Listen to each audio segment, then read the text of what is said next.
I took myself seriously and intensely. And I think this is what, at the end of the day, makes the difference between this expertise and that expertise and that expertise. How seriously we take ourselves. And to be quite honest, ladies and gentlemen, if I'll stop here again, some people say that before you know God, you will have to know yourself. Before you know somebody else, you will have to know yourself. I've done a lot of introspection in my life.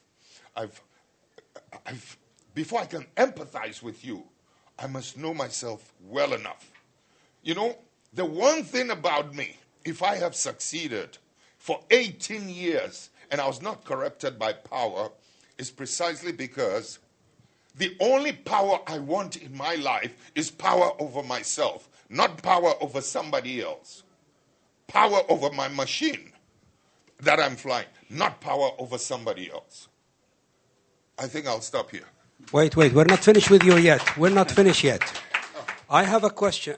I think to summarize what President Rawlings said, successful people don't have the best, but they make the best out of what they got.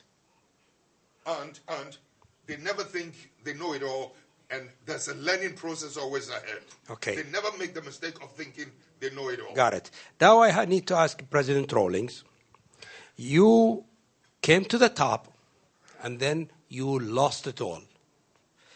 As one of our young leaders here said, how do you face challenges?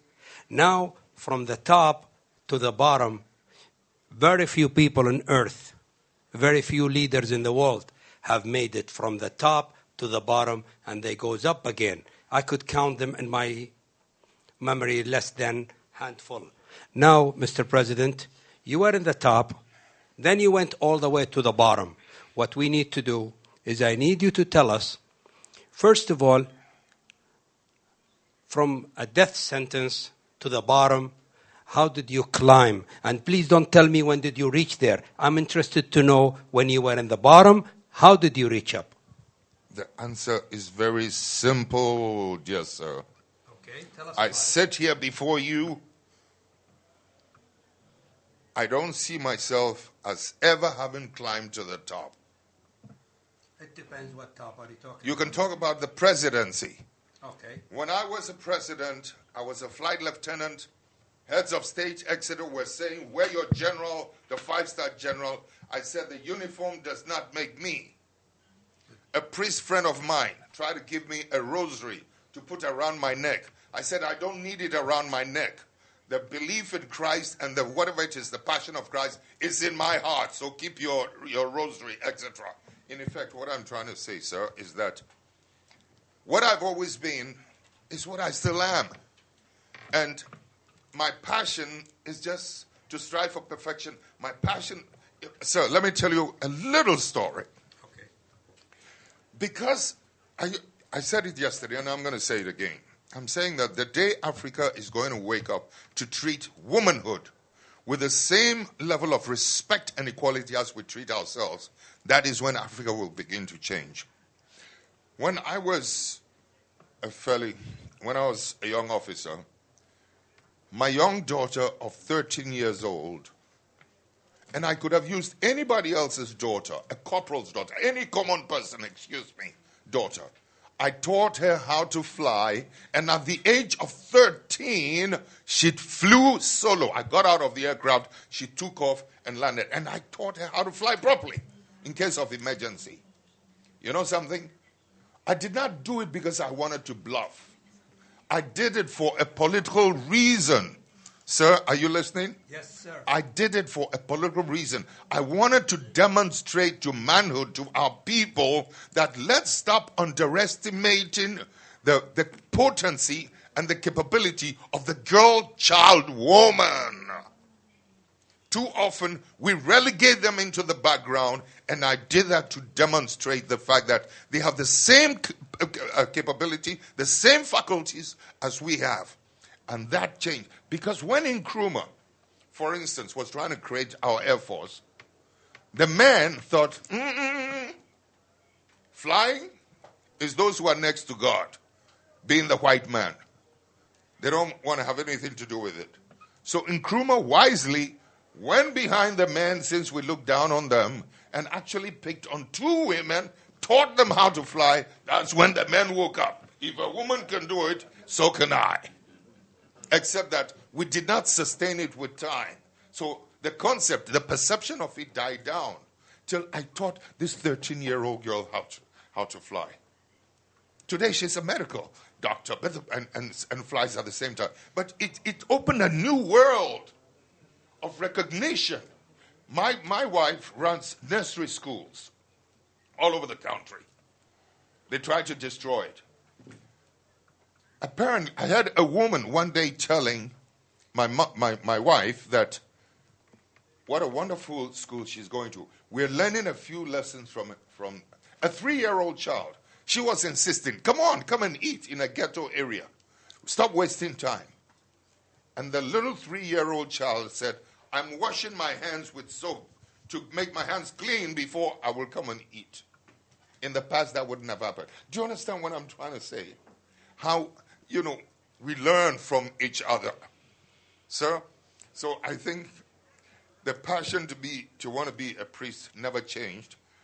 After 5 years, I still wanted to go into priesthood, but fortunately, I backed off it and stayed in the military. But the point is that the whites have made it. You know something? The women are talking right now. I want to intervene. Tell me on which continent? Defilement. There's prostitution going on. You can go and pay for it. And yet, how many relations, how many people tend to choose to either rape or defile the girl child? When we were in office, my wife, I brought up an idea with the council that why don't we start humiliating the men, like flogging them? Everybody thought I was crazy, so I left it. My wife got in touch with some of the Supreme Court judges, and said, why don't you give the men stiff sentence? Because we're campaigning against AIDS, you're destroying this little child's life, etc., etc. And said, why don't you give them stiff sentences? You know what the judge said to her? A very renowned, respectable judge. Meanwhile, 8 years up to that point in time, women harassment had been dealt with in the Western societies. And yet here we were, still caught up with it. So the lady judge tells my wife, no. These things must be settled in the home. It must be settled in the home. Meanwhile, you've destroyed the girl's child. Why? Because you will bring disgrace onto the family. She's forgetting that in settling that matter at home and not going public for once, that sin will now perpetuate itself. Do you understand what I'm saying? Yes. So the girl child constantly is relegated into the background. But times are changing, and women wake up to it. In China, most of the fighter planes are driven by women. It wasn't until, what was the lady who went into space, the Soviet woman? She came to Achimota. My wife was the one who presented her with flowers. When I was a student, medical doctor, only men did that job, no women. But you see, we've been going through changes until the Soviet Union. And then I remember the first time our physics teachers were women from Pakistan, from Russia, etc. So changes were taking place until the shock of, there was America, it's a man's job, the astronaut. And the Soviet Union put a woman on board and went this thing. Let me tell you a few other shocking stories. The first time John Glenn went round the world, Ghanaians, I remember, when he went round the world the first time, they were waiting to hear the sighting of heaven, because we all thought heaven was up there. When he didn't see heaven, we thought, maybe he missed the road. The next time he goes, he didn't see heaven, he didn't see hell. Then people began to develop another consciousness of where could heaven really be. Do you understand what I'm saying? Ladies and gentlemen, one last one. My grandmother was somebody I was very close to. One day as I sat next to her, I told her, Granny, do you know that men are on the moon? She was sweeping the compound. She looked at me intensely. I was then in uniform.